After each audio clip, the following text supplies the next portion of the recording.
नमस्कार दोस्तों, मैं अंकुर उपाध्याय स्वागत करता हूं आप सभी का एक बार फिर से अपनी नई वीडियो में। दोस्तों, कच्चा तेल दोबारा $109 प्रति बैरल पहुंच चुका है। यूएस और ईरान के बीच का जो विवाद है उसका कोई भी एंड पॉइंट निकल के नहीं आ रहा अभी तक। ना यूएस झुकने को तैयार, ना ईरान झुकने को तैयार, और दोनों बिना झुके एक पॉइंट पे नहीं आ सकते हैं। किसी ना किसी को तो एक स्टेप बैक लेना पड़ेगा, दोनों ही नहीं ले रहे हैं। जंग अभी तक हो तो नहीं रही है, लेकिन दोबारा स्टार्ट हो सकती है, इसकी प्रोबेबिलिटीज भी बराबर है। मैं ये नहीं कहूँगा प्रोबेबिलिटी बढ़ रही है, क्योंकि चाहता कोई नहीं है इस समय जंग करना, ना अमेरिका ना ईरान। और ईरान तब तक जंग नहीं करेगा जब तक अमेरिका अटैक ना कर दे। और ईरान सिर्फ रेटिलिएट करने के बारे में सोचता है, ये अच्छी बात है। अमेरिका जंग इसलिए नहीं करना चाहता क्योंकि वो चाहता है स्ट्रेट ऑफ हॉर्मुज़ ओपन हो, जल्दी से जल्दी इन्फ्लेशन नीचे आए। अदरवाइज परेशानी तो सबके देश में बढ़ती जा रही है। अब अगर मैं अपने भारतीय बाजार के बारे में बात करूं तो एक नहीं 4 दिक्कत दिख रही है इस समय। आपका पेट्रोल डीजल के दाम बढ़ गए, आपके गैस के दाम बढ़ गए, आपके दूध के दाम बढ़ गए। ये सारी चीज़ें वो चीज़ें जो डायरेक्टली इन्फ्लेशन को इम्पेक्ट करेंगी। धीरे धीरे लगातार आपका इन्फ्लेशन बढ़ता चला जाएगा। ये सारे साइन अच्छे नहीं है, मैं आपको क्लियर कट बताना चाहूँगा। आगे मैं अगर आप सभी के साथ बात करूँ दोस्तों, तो सबसे पहले ग्लोबल मार्केट्स भयंकर सेल ऑफ था, लेकिन ये यूएस ईरान की वजह से नहीं, यूएस चाइना की वजह से दुनिया भर के बाजार गिर गए, क्योंकि यूएस चाइना के बीच में जो मुलाकात थी वो मुलाकात में कोई आउटकम ही नहीं आया। मतलब 2017 के बाद पहली बार मुलाकात हुई और कोई आउटकम नहीं आया, तो बाजार निराश हो गए दुनिया भर के, और गिरावट देखने को मिली आप सभी को अच्छी खासी। एशिया, यूरोप और यूएस तीनों जगह की मार्केट बुरी तरीके से टूटी हैं। एशिया पैसिफिक बाजारों की बात करूं तो निकाई 2% नीचे था, शंघाई 1% नीचे था, हैंगसेंग में 1.5% से ज्यादा की गिरावट थी, कॉस्पी 6% नीचे था। यूरोप की बात करूं तो फिट्सी 2% नीचे था, डेक्स 2% नीचे था, और कैग में 1.6% की गिरावट थी। यूएस की बात करूं तो डाउ में 1% की गिरावट थी, नैस्डैक में आपके लिए गिरावट थी, और आपका रसेल 2000 भी टूटता हुआ ही दिखा है। तो चौतरफा बड़ी गिरावट देखने को मिली हम सभी को। तो क्लियर कट हमें दिख रहा है कि मार्केट परेशानी में थे और अभी कोई इनका सॉल्यूशन नहीं निकल रहा। अब ऐसे में हमें क्या करना चाहिए, क्या नहीं करना, ये सबके दिमाग में सवाल होगा। इसी के बारे में आप सभी के साथ आगे डिस्कस करता हूँ। दोस्तों, जब भी मार्केट किसी टेम्पररी रीजन से गिरता है तो वो एक लेने का मौका होता है, ये मैंने आज तक देखा है और पढ़ा भी है। अब ये रीजन तो टेम्पररी है, ऐसा तो है नहीं कि यूएस ईरान के बीच में विवाद जो है वो खत्म ही नहीं होगा कभी, और कच्चा तेल आज $109 है, कल 119 होगा, फिर 29 होगा, और गिरेगा नहीं कभी। ये नहीं है पॉसिबल। कच्चा तेल एट द एंड आपका नीचे आना है और यूएस ईरान का विवाद भी शांत होना है, लेकिन कब, किसी को नहीं पता। इवन शांत होने से पहले और बिगड़ जाएगा, इसकी चांसेस भी हैं।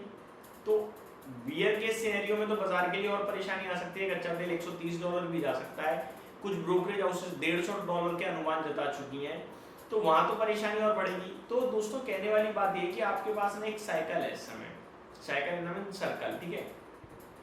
उस साइकिल में आप बिल्कुल सेंटर में हो इस समय, ऊपर भी जा सकता है, नीचे भी जा सकता है। ये पोर्टफोलियो समझ लो आप अपनी। नीचे जाएगी तो आपको ये पता होना चाहिए, सर्कल में ना हर एक जगह एक बेस होता है, किसी भी कोने में आप देखना, तो आपको पता होना चाहिए नीचे आ जरूर रहा है, लेकिन वापस से ऊपर जाएगा, एक पॉइंट पे आकर रुकेगा। तो आप अगर नीचे आते समय एक्यूमुलेट करने की पावर रखते हो, कॉन्फिडेंस रखते हो, पैसा रखते हो, तो आपके लिए बाजार हो गया आसान। लेकिन आप जब नीचे आ रहे हो तो आपको पता नहीं है, आपको लग रहा है फ्री फॉल है, ये तो मेरे लिए जमीन में नहीं खाई है, मतलब पाताल पूरा खुला हुआ है, तो फिर आप लॉस में एक ना एक पॉइंट पे निकल जाओगे। और जब आप लॉस में निकलोगे तो फिर वो आपके लिए बड़ी परेशानी का विषय होगा, क्योंकि किस पॉइंट पे लॉस में निकलोगे, वो पॉइंट दोबारा आपको एंट्री देगा नहीं देगा पता नहीं।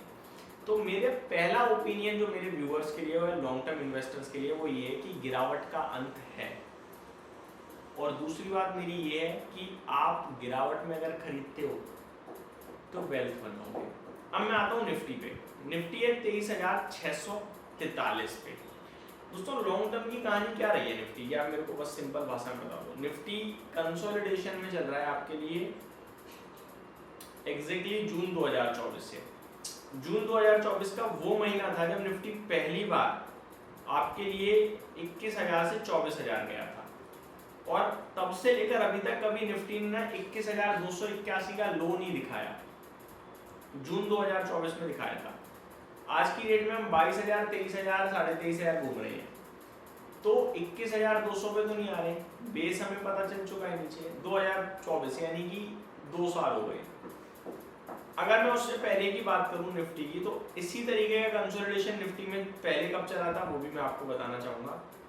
वो आपका चला था करीब करीब 2018 में।